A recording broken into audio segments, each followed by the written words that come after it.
Seoul against CAA, NRC and NPR. February 2, 2020, this is our second protest against this act and the planned nationwide NRC and NPR. So let us begin with our memorandum now, and we are presenting this memorandum to the people of India directly and not to any government or agencies, because we don't believe that it is of any use. So this memorandum I submit to the people of India. नाकूस से गरज है ना मतलब अज़ा से है, मुझको अगर है इश्क तो हिंदुस्तान से है. Friends and my dear countrymen, this is our second protest against the divisive, unconstitutional Citizenship Amendment Act enacted by the Modi government and the planned implementation of nationwide NRC and NPR. The first protest was successful in the manner that the government had to provide a clarification over CAA NRC in a Korean English daily the next day of our protest. Well, the text was very much a signature style of Modi government, ill-managed, ill-planned, self-contradictory and gibberish, where our questions were far from being answered, and thus the poorly written text failed to convince us. So we must keep our spirit of registering peaceful protest under all legal frameworks. We hereby submit this memorandum of our second protest in Seoul, South Korea, to the people of India directly. There has been intense protests by tens of millions of Indians all across India and the globe, and the progressive voices of lawmakers from many secular and democratic countries have been raised but persistently fallen on deaf ears. The rigidity displayed by the Modi government in revoking CAA and clarifying the questions of the common people on NRC and NPR shows their lack of interest in a democratic structure. The path of ego, my dear friends, the path of ego in governance leads directly to the formation of a fascist state, and the current state of affairs suggests that we are already halfway in the formation of a fascist state. What could be more shameful than a government using the state machineries illegally for suppression of peaceful dissent of the citizens of India? Using live bullet on protesters and using brute colonial era laws like sedition has become a fashion, as if they are aping the modus operandi of British colonial era and they are in a competition with the Nazi style of governance. They have loudly proclaimed the departure from the constitutional ways of governance. 23 protesters were shot dead in UP alone. Some were shot in head. Lone wolves and terrorists have now started openly firing on protesters, and the same police who shot protesters are being seen with folded hands, or if hands were spread, they were spread for merely filming the event. When an assailant was waving gun and firing bullet shots at the anti-CAA protesters in Jamia. Again, it happened yesterday when an assailant waved guns and did some bullet shots in this Shaheen Bagh. This started after the brazen sloganeering of Goli Maro Saloko by BJP union minister like Anurag Thakur and leaders like Kapil Mishra. We want to question you that with this dual face and communal and murderous character, how do you go in front of the portrait of Gandhi with joined hands? Is politics so dirty? The government, which becomes charged with mere slogans and speeches, is now shamelessly silent on the violence incited by their own leaders, and not a single word of condemnation has come out from any stakeholder of BJP. Shame. But on the other hand, look at the grandmas and the women of Shaheen Bagh who are sitting in the chilly winter with their children and the newborn babies, well aware of the brutal nature of the present-day government.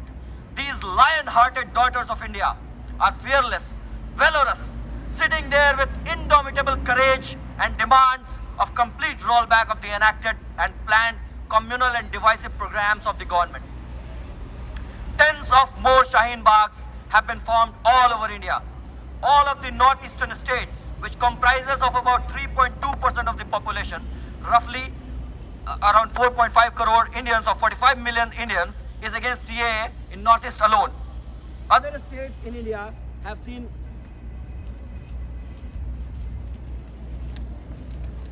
Other states in India have seen other tens of millions of protesters on road against this act. The strength of pan-India protest is bigger than the whole population of many countries of this world, like South Korea, Japan, Germany, etc. Shouldn't a democracy listen to them? Should democracy be reduced to majoritarianism? Do we need to remind or educate or sensitize the Modi government on the concept of democracy?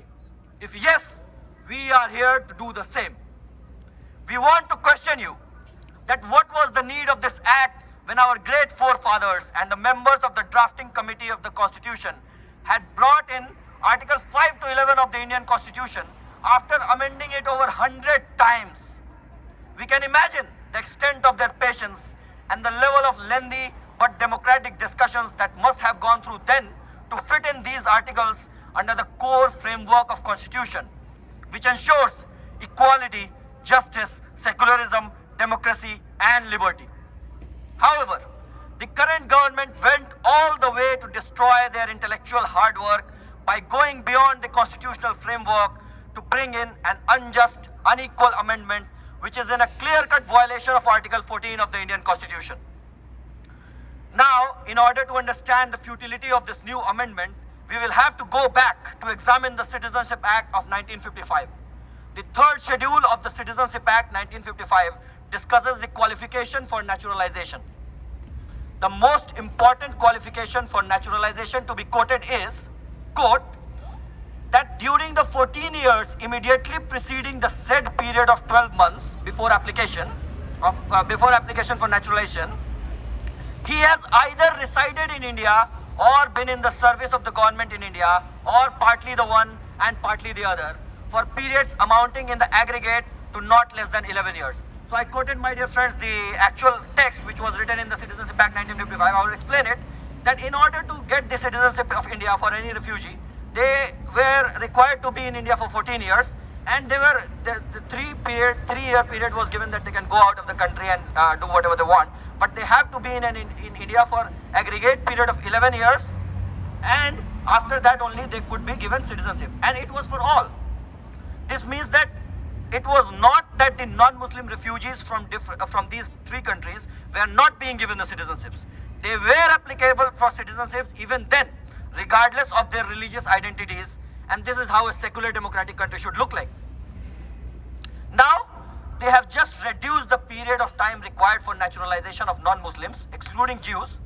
It means that the Muslims can still get the citizenship upon satisfying the old rule of 14 years of stay. So the people who were unaware of this fact and by the virtue of their lack of information were happy that Muslims from these countries will no more come, must understand that they can still come as refugees and take the citizenship of India after a stay of 14 years. So what is the use of this amendment? What is the use of this amendment? It must look futile to them, isn't it? Where is the purpose of this act? Therefore, the only purpose of CAA is to be linked to NRC whenever it may be implemented. It would wreak havoc on a particular section of the society and thus converting India into Nazi Germany, wherein the core framework of the Constitution, which ensures equality, democracy and justice, would be compromised and an authoritarian government would be justified by majoritarianism. This majoritarianism could target any of us tomorrow, and this is why we are standing in Seoul, South Korea, 5,000 kilometers away from our beloved homeland India, to protect the soul of India, to protect the Constitution of India, to protect the inclusive idea of India. Ahle Watan, शामो सहर जागते रहना, अहले वतन शामो सहर जागते रहना, अग्यार है अमादा Asher जागते रहना. The 1955 Act also demands the immigrants to be of good character, but in the hastily and ill-amended Act of 2019, there is no such requirement. This means that any criminal from the neighboring country may be granted the citizenship directly in India, provided that he is not a Muslim.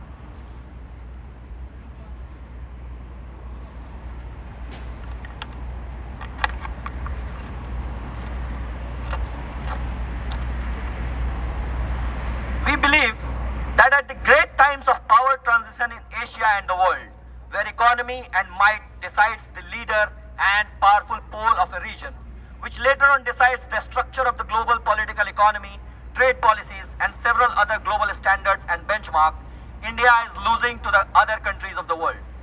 We have a pool of unemployed army, highest unemployment in 45 years, hunger and poverty is still high, the fiscal deficit is all-time high, the demand is sluggish, the revenues of the government are not increasing, the economy is stagnant or tanking precisely, but still inflation is growing, pushing India into a state of stagflation. Modi government seems to have no clue how to fix the economic situation of India. In order to divert us from the situation, they have endorsed their time-tested divisive idea of creating communal disharmony by bringing in CAA and NRC fakat and unnecessarily wasting taxpayers' money over it and imposing lockdown on otherwise well-functioning economies of the different areas in India. Air India would be sold, LIC would be sold, BSNL is crumbling, railways are in loss, other PSUs are neither in a good shape too. In order to divert the attention from this organized loot, Modi government has created this ruckus by enacting CAA and planning a nationwide NRC and not answering to the questions of the people and dissolving communal poison in the society. It is suffocating. Thus, we have the following demands to this government. Immediately revoke CAA, respecting the dissent and concern of crores of Indians and the Indian Constitution. Clarifying the questions and stance over NRC and NPR, taking into account the statements made by the Home Minister and other BJP leaders time to time.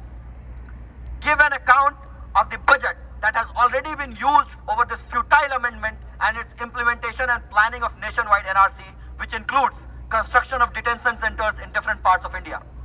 Provide proper compensation to the family of the people killed in protests against CAA, NRC and NPR. Else, बारहा देखा है तूने आसमां का इनकलाब, मतलब बहुत बार देखा है तुमने आसमां का इनकलाब, बारहा देखा है तूने आसमां का इनकलाब, खोल आंख और अब देख हिंदुस्तान का इनकलाब. धन्यवाद. इनकलाब जिंदाबाद.